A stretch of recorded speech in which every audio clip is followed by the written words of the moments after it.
Hey, welcome to another edition of Cory Means Business podcast and YouTube show. Thank you for joining me. I really do appreciate it.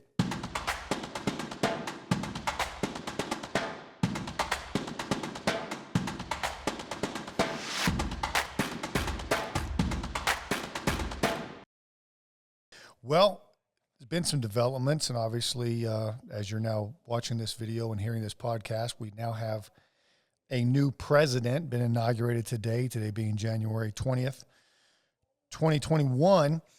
And big question on everybody's mind, I think, on a lot of people's mind, and I think on some other people's mind, is now what? You know, are we screwed? Is this a great thing, a bad thing? Is this the end of the world? Is this the beginning of a new world?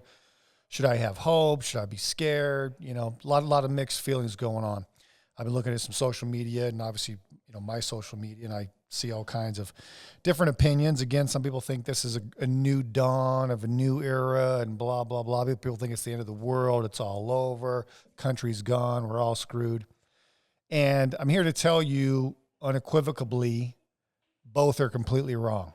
Okay. So first of all, you know, the idea that a new president comes in and it's a new world, a new hope, that's nonsense. Okay. And again, people have emotions and I get all that, but when you step back and you approach this stuff logically and you just think it through for a minute, and for those of us that are a little bit older, and I'm definitely on that side of it, we've been through a lot of presidents. Okay. I've been through a lot of presidents. So every president I've been through, as an adult, you know, I've been through some as kids too, but every president I've been through as an adult, which would include Clinton, Bush, well, you know, really Bush 1, Clinton, Bush 2, Obama, Trump, and now we're starting Biden. See how long that lasts for numerous reasons. But anyway, none of them have changed my life, meaning that my life wasn't one thing before they came and now it's something else and there was something before, a different or after. None of them have impacted my life to the smallest degree. Okay. And I think that's reality for 99% of us. When we really think about what your life was like before any president or after any president, I mean, come on, how much have they affected you? Besides emotionally, how much have they affected you? Your real life, okay? Your family, your children, your job, your business, how much? 1%, 2%. So we're not talking about, no matter who's in or who's out, we're not talking about earth-shattering differences in our normal lives usually, okay? And I'm talking about normal lives, and we're talking about, because, you know, obviously I focus on business and on income generation, job creation, income. I'm not focused on emotions, okay? So I get it, emotionally, you know, this and that. And ultimately, you know, I think most people here, you know, if you've been following me for any kind of time, you know I'm a Trump supporter. Now, the question is, why was I a Trump supporter? And why am I not one of these people that it's absolutely crushed that Trump's not going to be president again, or at least as that stands today? Because I know that my normal life is not going to change all that much, right? I know that I'm the one that's in control of my own destiny. And that's what the message I want to get out to everybody today. You are in control of your own destiny. Who's president, who comes and goes, doesn't really matter in the overall big scheme of things. What matters is what you do with you, okay? What matters is what you decide to do and how you decide to live and how you decide to go about your financial life and your business life and your family life, okay? And certainly your health. Now, as we look back and reflect upon this last year, 2020 is now gone, 2021, you know, obviously I don't buy the whole new year, new you crap, but, you know, should you have goals when New Year's come along? Absolutely. You should look at a calendar. We have calendars for a reason. They are important. They are not completely void of consideration when it comes to strategic planning. Obviously, companies and businesses go by fiscal years and fiscal quarters and months, and there's projections and year to dates and monthly goals and weekly goals and daily sales, you know, goals and quotas that we want to hit. So the calendar does matter. So when a new year does turn, of course, it's going to be something that you say, okay, what do I want to get done in this year? So as we look to the new year, we have to reflect on the old year. Obviously, we know with, you know, the Rona and everything else went along with that, that helped some businesses and hurt others. Now, the question is, how do you adapt? How do you adapt to these changes? Have you adapt to the coronavirus? Have you adapted your business, your income generation? And some people, unfortunately, have this idea that there's some magic wand to wave in any scenario, and really there is not. What there is there is the ability for you personally, for both your personal life and your business, to adapt to an ever-changing climate, whether it has to do with the coronavirus, whether it has to do with a new president, an old president leaving, whether you love the new president, hate the new president, love the old president, hate the old president, is really irrelevant. What are you going to do to adapt? Now, I've been in business for over 25 years. I've been in gainful employment for, I don't really want to say it, but almost 40 years. The climate changes, economy changes. There's been catastrophes, natural disasters, wars. Presidents again come and go. Plagues like the one we're kind of in, whether it's real or created for political purposes, or exploited. Right? Some natural disasters can be exploited. It doesn't mean there wasn't a hurricane. It can just be exploited for financial gain, political gain. On either side. So you got to kind of be aware of these things if you're going to be a mature adult and you're going to take control of your money making and of your business and how it's going to perform. It cannot be based, your ability to make money and your ability to run your business and whether your business is successful or not cannot be based upon anything external. It has to be based upon what you do. It can't be based upon what some president does. It can't be based upon what some president's Twitter says, for Christ's sake. If you are letting your income and you're letting your business be controlled by a Twitter feed, well, then you got some serious self-examination to do, okay? So you need to get your head out of the idea that there's some external force that really is going to have much more than a 1 or 2% impact on your ability to be successful. It doesn't. And again, if it's a pandemic or if it's a natural disaster or if it's again, an old president, a new president, you have to be the one that makes the adaptations. You can't adapt the world to suit you. You have to adapt to suit the world, which means that you have got to be resilient when it comes to your game plan. You have to be resilient when it comes to your mentality. You have to be resilient when it comes to, again, your ability to shift gears, refocus, overcome hurdles and barriers that are there in front of you, and you've got to beat those things. And again, whether it's political climates or taxes lowered, higher, interest rates, the economy doing good, doing bad, jobless rates, people waiting for a stimulus check. Good goddamn, if you're going to wait for a stimulus check to save your ass, you are unsavable. You have got to get out there and you have got to make your way, and there can be no bullshit about it. That is the straight facts. We'll look at this new president versus old president stuff. And again, as I said before, and again, I've been a pretty good Trump supporter. I believed in a lot of the policies that he had. Now, when you look at the president and you look at the presidency, and again, this goes over my whole life. And again, I've never rooted for a president to fail. That would be pretty stupid, right? That's like hoping that, you're on a plane and you're hoping the pilot crashes. That's not good, because we're all in this country.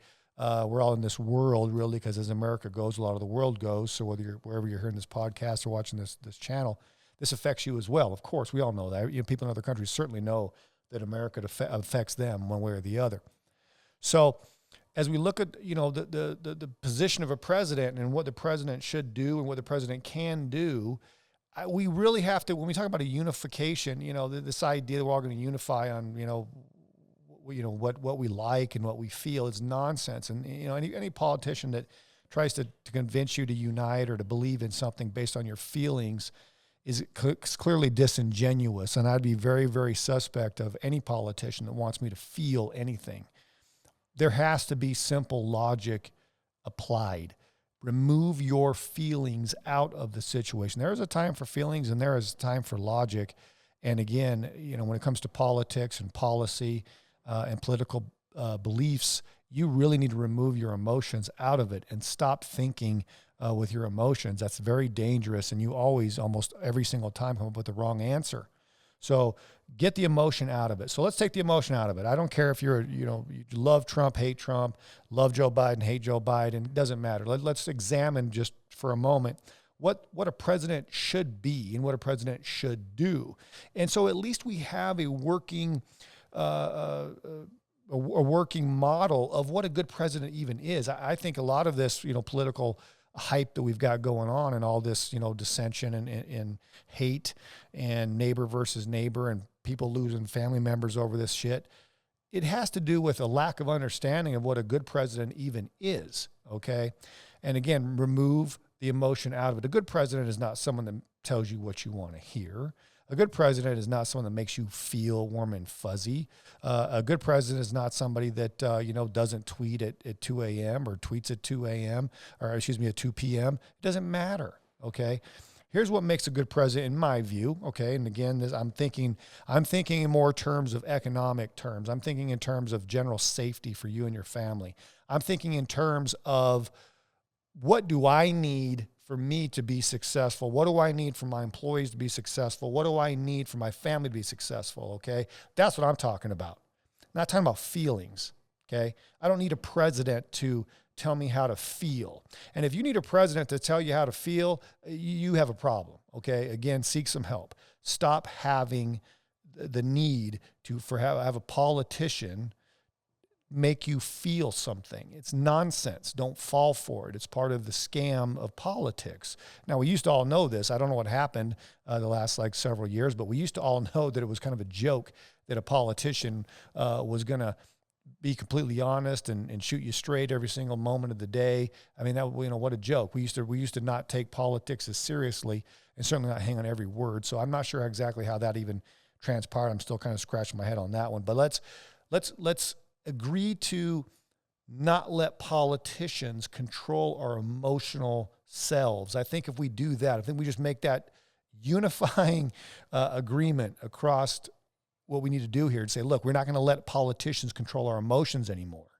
I think that'd be a really, really good start to be able to really zero in on what we need as a country and what we need as citizens of this country, again, to be successful.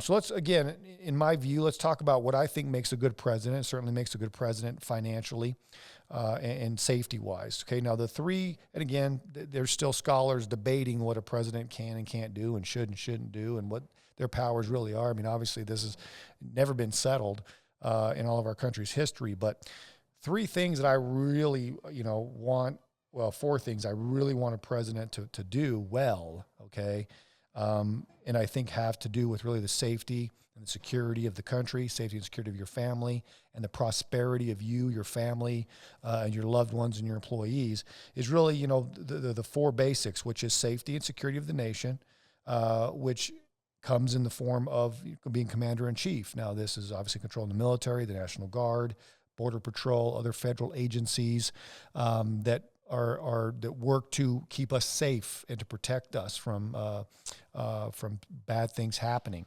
Okay, that's the first role, safety. Without safety, there's nothing else. Without safety, what else do we have? Nothing else matters if you're not safe. If you can't walk out your house, walk out of your business, walk out of your job feeling safe and secure, and go home and knowing your home is safe and secure and your family is safe and secure, not much else matters, does it? So that's priority number one, in my opinion, that a good president should do. So then ask yourself, is this president, is this person going to do a good job at that? Are we going to be safe? Is my family going to be safe at home? Am I going to be safe at work? Am I going to be safe going from work to home? If the answer is no, then that's a bad president. I don't give a shit how they make you feel. And if the answer is yes, that's a check in the good box for a good president. And again, I don't give a shit how they make you feel. They're not there to make you feel warm and fuzzy. And if you need a president to make you feel warm and fuzzy, again, you got some self-examination to do. So again, safety and security of the nation. Now, we have to take a good look at that. Now, I thought Trump was actually very, very good at doing that. He's very, very good at making this country safer. Clearly, we have, a lot less crime. The crime was on the way down before the coronavirus. All kinds of things were going on that was bringing our families to greater safety. So again, I'm going to check that box. Can Biden do that? I don't know. With what he said, doesn't seem like that's a priority. chief diplomat, okay, is number 2, okay? Chief diplomat, have to be able to negotiate. You have to be able to have good relations with other foreign leaders. If you're not a good diplomat, well, then we're not going to have good relations with other foreign leaders. That leads to major problems. That's the things that lead to war. Okay, so we can examine it. Was Trump a good diplomat? Did Trump do a good job communicating with other leaders? Shit, the man went to North Korea and stepped in that country with 0 guards. So that, I think, checks that box again for one hell of a diplomat. Can Joe Biden go to North Korea and meet with Kim Jong-un? I don't know. Sure doesn't seem that's high on his list. So again, it's to be seen. I'll give the man a fair chance to do it, but is he going to be a good diplomat? Is he going to have good relations with Russia, China? Is he going to be able to communicate with other leaders effectively? I don't know. It doesn't seem to be on his list, but let's find out. Okay. Third thing I think is super important for a good president is the legislative power and legal powers. And again, this has to do with vetoing bad bills. Is Congress going to pass a bill that's actually harmful to either the safety and security of the people, okay, which is the president's number 1 job? Is it going to be a diplomatic issue? Is it going to create tensions with other countries needlessly or for no purpose that doesn't help the security and safety? And again, enforcement of laws is also a president's job. The enforcement of laws. He's the head of the enforcement executive of the government, where he's supposed to enforce the laws. Doesn't make laws, doesn't interpret laws. He enforces laws, and his agencies below him enforce laws. Are these laws going to be enforced equally to all? Okay, not special treatment for some and more hard on others? Or is there going to be equal justice under the law? That is a president's big responsibility. Again, I thought Trump was pretty good at bringing equal justice. I didn't see any favoritism in anything. He let the law work. He let his government agencies work. I didn't see anybody getting any special treatment, nor did I see anybody, getting harshly over prosecuted. I should have been, I think, more people more prosecuted, honestly. If we get into it, that's a different podcast. But that is really one of the things he has to do, and he has to put good people in charge of these agencies, which I think he did a pretty good job. Will Joe Biden do that? I don't know. Sure doesn't seem to be high on his list. Again, these are the things that we should be hearing out of these politicians' mouths, and you have to ask yourself, honestly, is this what you hear? Do you hear these politicians talking about these things? No, you sure don't. And when they don't, it's a problem. Okay, the fourth thing that I think a good president needs to do, is be the guardian of the economy, right? So the president needs to guard the economy, needs to make sure the economy can do as well as it can given the circumstances. And again, there's always different circumstances that are going to affect the economy. The president does not have complete unfettered control of the economy, but the president certainly has major influence on the economy. There's no doubt about it. Whether it has to do with new bills, new policy, legislation, whether it has to do with some of the things that the president does directly control, which is controlling the appointees in federal bureaucracy that are direct control of things like regulations and restrictions on businesses, the EPA, the FCC, these types of agencies that are going to regulate businesses and either reduce the regulation so the business is less constrained, or increase regulation so the business is more constrained. And a lot of you I know don't even understand most of that, and I wanted to go over that just a little bit with you here as far as what that means. So being a business owner myself and coaching businesses, the more regulations you put on a business, obviously the more difficult you make for them to be able to operate in the workplace. The more time the owner and the business has to spend, the more resources the owner and the business have to spend on adhering to regulations, then obviously the less resources they have for hiring new people, giving people wage increases, buying new product, investment in new technologies or in other equipment that will help them to become more productive and more efficient. So over-regulating. Now, do businesses need to be regulated to a certain point? Of course they do. Again, we can't just have a bunch of cowboys out there. This can't be Wild West. or anything like that. There do have to be responsible regulations, but there's a difference between responsible regulation and over-regulation. And unfortunately, a lot of presidents like to over-regulate. Obama was one that loved to over-regulate. His appointees in the offices, I mean, the regulations were ridiculous, crippling even. And if you look at the economic numbers, I mean, that's fully supported. We had record high unemployment under Obama. We had stagnant wages. We had record numbers of people on government assistance, food stamps. We had high interest rates. We had low homeowner participation. Again, it was a bad economy. It was a crippling economy for a lot of people. So policies do matter. The policies the president does directly affect matter. And then also, again, policies and legislation that the president can influence, such as tax cuts or tax increases. Now, it does not take a rocket scientist to understand that if you increase taxation on business owners, okay, just here, pay some more taxes, well, that's going to reduce their ability to hire more people. It's going to reduce their ability to pay higher wages. It's going to reduce their ability to invest in the things that the business could use to grow, like new equipment, new technologies, okay, expansion, all of those things. Advertising, marketing budgets get decreased. All of those things get decreased when you overtax businesses. That is a fact. I have people that argue with me about trickle-down economics, whether it works or it doesn't work. Absolutely, it works. The proof is in the pudding. Every time we have a conservative president that has more stronger taxation, lower taxes, and less regulation, we see a booming into the economy. This has always been the case. We can go back and look at this historically. It is always the case. So absolutely, when you reduce taxes for businesses, especially small businesses, when you reduce regulation for small businesses, absolutely you get a boon in the economy. Anybody that disagrees with that is just lying. That is simple. They're ignorant or they're lying. Okay, it is a proven fact. Think about it logically. If your taxes are lowered, what does that do for you? That's going to give you more money in your pocket. What are you going to do with that money in your pocket? Very few people save the money. They go and spend it. Okay, so when I go over to your homes on, March 15th or thereabouts, and I'm like, oh, sweet new couch. Oh yeah, I got my tax returns came in. Sweet new car. Oh, your tax returns came in. Okay, that means that you paid less taxes. Get it? You were able to buy those things because you paid less taxes. When a business owner pays less taxes, guess what? They hire more people. They go buy new equipment. They go expand. They can do some marketing, some advertising. They can raise their current employees' wages. Does that make sense? Of course it does. You give your kid a bigger allowance when you pay less taxes.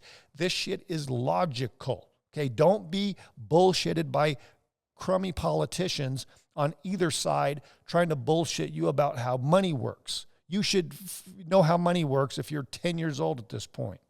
The more money you have, the more money you can spend. Simple. The more money you can spend, a certain percentage will be used for investment. A certain percentage will be used for savings.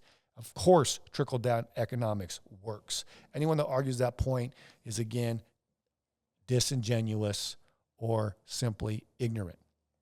So, again, the president's ability to control the economy, less taxes, less regulations equals lower unemployment, higher wages, which equals a greater economy. Another thing, too, obviously, the president does have some influence over the Fed as far as interest rates being lowered or raised. Not direct, obviously, power over the Fed, but an influence. Okay, but enough that you can usually have it go up a little bit or go down a little bit, based upon pressure that the Federal Reserve will get. And obviously the last thing involved with it is trade deals as far as that goes. Now, if we have bad trade deals with other countries, meaning that they don't have to pay any tariffs when they import their goods to our marketplace, well, now they can send over, and when you walk into a store, you have let's say a foreign-made product versus an American-made product. If the foreign product didn't have to pay any tariffs to get that product in our country, well, they have an unfair advantage over the American company that does. also, wouldn't, but would have to pay higher wages.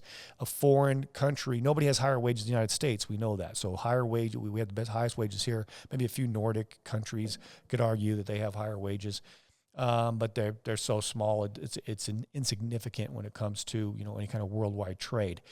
What the average person makes in Switzerland really has no effect on world trade, right? So when you talk about our products going overseas, if countries are able to charge us a tariff, so not only does it cost us more money to make the product because we have higher wages, stricter regulations, okay, higher taxes. So therefore, when we make products here in the United States, it's very, very costly. It's not cheap to make stuff here in the United States. Well, then we want to take it to a foreign marketplace so that company that's a United States company with United States workers can do better, right? Can sell more because they have to sell internationally. Well, now not only was it more expensive to produce, but now that country is going to be allowed to charge us a tariff. Now imagine that scenario for the United States. The United States company has to pay more because we have higher wages, higher taxes, higher regulation, okay, to produce something. Then when it gets sent out to another country to be sold, we've got to now pay tariffs on top of that. You see why that creates an unfair balance? You see why that cheats American workers? You see why that cheats American companies? Meanwhile, we'll just take it because it's hot for the topic. China didn't have to pay any tariffs when they brought their stuff in. They have lower wages. They pay much lower wages over there. Matter of fact, if you're paying attention, they actually have some free slave labor going on over there. So they pay much lower wages. They have no regulation. China can do whatever. There's no regulation. If it makes them money, they're going to do it. They don't give a shit about the environment. There is no EPA in China. They don't care. They will dump nuclear waste in the river. They don't give a shit. Okay? And there's a lot more of them than there is of us. So now they don't have any regulation, taxation. They make it competitive so that their businesses can thrive. And then they have much lower wages. Now, if they're able to bring their products into our country without any tariff, and then that goes under the shelf against an American company that has higher taxes, higher wages, higher regulation, and you can see the problem there. So a good president is going to negotiate good trade deals that make it so that those countries can't get into our stores for basically pennies on the dollar, while for us to get in their stores, we have to overpay. Okay, that is what, in my mind, makes a good president. Can that president get us better trade deals? Now, we know for a matter of fact, before Trump came into office, we had some of the worst trade deals there were. We were paying countries all kinds of tariffs to get our stuff over there. We're letting them have cheap labor while our labor's higher. We have higher regulations, higher taxes. It was such an unfair playing field, right, that not only was it hard for our United States companies to do business over there, they literally said, screw it, I'm going to leave and I'm going to go over there so I can get the less regulations, cheaper pay, lower taxes. I won't even deal with trying to run the company in America. And that's why when you hear that term, our jobs got shipped overseas, that's what it means. Our jobs get shipped overseas when there's unfair trade balances. So should you care if a president is good at making trade deals with other countries? If you value your job and if you value you making money, absolutely you should. Again, do you hear politicians talking about these things? No, you do not. Okay? Most anyway. So look, understand what makes a good president. Those things are a good start. If the president that you think you like, or the president that you like, you may like him. I'm not saying you think you like him. Let's say you like him. If the president you like doesn't do those things very well, I don't give a shit how they make you feel. I don't give a shit they champion for your skin color. I don't give a shit they champion for your sexual orientation. I don't give a shit that they say other people are mean. Okay, your feelings have to be removed from these things. If they aren't, you're lost. If you can't remove your emotions from how you're going to conduct your money making, you are already screwed. Okay, so you have to understand how these things work and at least have a rudimentary understanding of the effects of what a president can and can't do and what really matters and what really doesn't matter for 99% of your life. Now, again, the 1% is great. And if there's ever a president that comes around, and I've been a Trump critic, I mean, shit, man, he's got a mouth on him. He says some dumb shit. There's no ifs, ands, or buts about it. But I wasn't looking for him to make me feel good. I was looking for him to get the job done that I need done for me and my family and my employees that's really going to affect 99% of my life. I don't need a politician to make me feel warm and fuzzy. My personal success will do that for me. The success of my employees will do that for me. The success of my family and the safety of my family will make me feel warm and fuzzy. I don't need a politician to validate me as a human being. And if you do, you got serious problems. Knock that shit off. Instead, you focus on your income generation, which will lead to a happier, healthier, safer home, business, employment for you and for the people that you care about. It's just that simple. These politicians aren't going to save you, and they're not going to hurt you. All they're going to do is trick you into letting your emotions have control over some nonsense that doesn't even affect more than 1 or 2% of your life. And then you're going to destroy the other 98% of your life that you could easily control if you just understood some of this stuff. So whether you think that Joe Biden is the next greatest thing and America is now, a changed country for the better, you're fooling yourself. And if you are mad and angry that Trump is no longer president and now it's all over and it's all going to be just bad, bad, bad again, you're also fooling yourself. On either one of those spectrums, you're fooling yourself. Don't do it, okay? Understand who's in control. You're in control. Take control. Don't let others control you. Don't let them control your emotions. Don't let them control your money. Don't let them control your safety. You take control of you. That's going to always affect 99% of what happens to you. Don't give others, especially a damn politician of any kind, power over you. Don't do it. All right. That's my message on this. As we go into season 2, we're going to start really cranking up the money-making strategies. We're going to talk business and how to make more money in business. If you're an employee, we're going to do a lot more focus on employees and how exactly you can increase your income. So look forward to all those things in season 2. Hey, really appreciate you joining me on this podcast and show. Hopefully you got something out of it. If you did, please like and subscribe, share it.